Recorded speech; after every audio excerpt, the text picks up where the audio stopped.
Students, इस word equilibrium को अगर मैं आप लोगों के सामने एक्सप्लेन करूं, सबसे पहले हमें जानना जरूरी है कि इसकी ट्रांसलेशन उर्दू में क्या बनती है। अगर आप उर्दू मीडियम की बुक्स देखें कभी, तो उसमें इक्विलिब्रियम को उर्दू में लिखा होता है सुकून की हालत, स्टेट ऑफ इक्विलिब्रियम, यानी कि इक्विलिब्रियम का ताल्लुक है सुकून से। आप सुकून में कब होते हैं? जब आप रिलैक्स हो, जब आप पर कोई फोर्स ना लग रही हो, जब आप सुकून से बैठे हैं, आप एक सोफे पे बैठे हैं, आपसे कोई पूछता है कि भाई आप इस वक्त सुकून में है नहीं, आप कहेंगे कि बिल्कुल मैं सुकून में। इसी तरह से स्टूडेंट्स, जब भी कोई चीज पड़ी हो कहीं पर और मूव ना कर रही हो, तो हम कहते हैं, हम सोचते हैं कि ये इस वक्त इक्विलिब्रियम में है। बिल्कुल ऐसे जैसे ये बच्चा, तो ये मूव नहीं कर रहा, अपनी जगह पर बैठा हुआ है, तो हम कहते हैं कि ये इक्विलिब्रियम में है। क्योंकि ज्यादातर चीजें हमारे इर्द गिर्द जो सुकून में है, जो इक्विलिब्रियम में है, हम उनको देखते हैं वो रुकी हुई हैं। इसलिए हमारे माइंड में एक चीज बन जाती है कि शायद इक्विलिब्रियम का ताल्लुक रेस्ट से है। लेकिन स्टूडेंट्स, जरा इसी बच्चे को देखिए, अब मैं आपको इसकी पूरी पिक्चर दिखाऊं अगर, तो आपको पता चलेगा एक्चुअली में ये बच्चा रेस्ट पर नहीं है, बल्कि ये बच्चा एक मूविंग प्लेटफॉर्म पर है।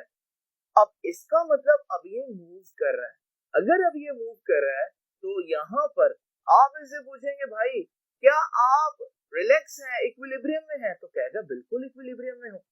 लेकिन हम देख रहे हैं कि ये मूव कर रहा है। यहाँ से हमने एक बात सीखी, और वो ये कि जरूरी नहीं इक्विलिब्रियम का ताल्लुक रेस्ट से हो, बल्कि चलती हुई चीजें भी इक्विलिब्रियम में हो सकती हैं।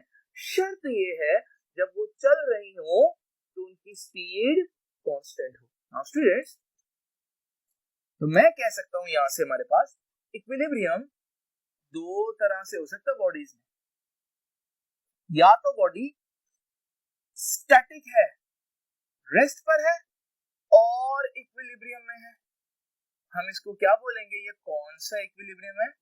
Static equilibrium. और अभी हम लोगों ने देखा कि ये भी हो सकता है कि बॉडी चल रही है मगर फिर भी इक्विलिब्रियम में है। इसे हम बोलेंगे ये कौन सा इक्विलिब्रियम है? Dynamic equilibrium. Students, static equilibrium में जैसे कि हम देख रहे हैं, a body is at rest. और स्टूडेंट्स, डायनामिक इक्विलिब्रियम में हम देख रहे हैं बॉडी रेस्ट पर नहीं है, बॉडी इज इन मोशन नहीं लिखूंगा, इज इन यूनिफॉर्म मोशन।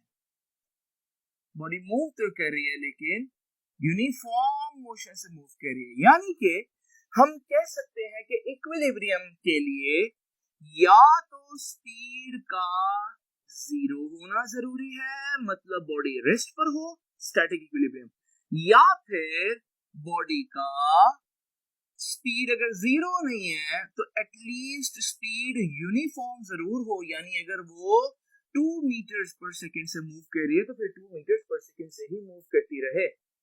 आइए जरा देखते हैं एग्जांपल्स।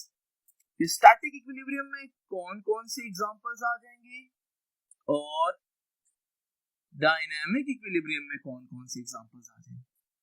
स्टूडेंट्स, अगर आप अपने इर्द गिर्द नजर दौड़ाएं तो आपको मालूम होगा कि आपके जो इवन जिस बिल्डिंग में आप रह रहे हैं वो बिल्डिंग भी तो रुकी हुई है, और वो बिल्डिंग जो है वो स्टैटिक इक्विलिब्रियम में है।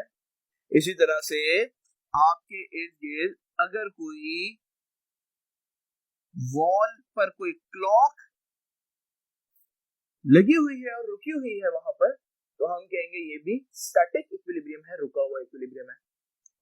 नाउ स्टूडेंट्स, जब हम बात करते हैं किसी डायनामिक इक्विलिब्रियम की, तो स्पीड कांस्टेंट होना जरूरी है। इसमें एक बड़ी जबरदस्त एग्जांपल आ जाती है पैराट्रूपर। ये पैराट्रूपर क्या होता है जरा देखते हैं स्टूडेंट्स। आप देखेंगे, कभी आप लोगों ने टीवी पर भी देखा होगा कि हमारे पास पैराशूट पहनकर एक शख्स जंप करता है, और वो जमीन पर जब नीचे आता है, जमीन को हिट करने पर भी उसको कोई नुकसान नहीं होता। उसकी वजह ये है कि आमतौर पर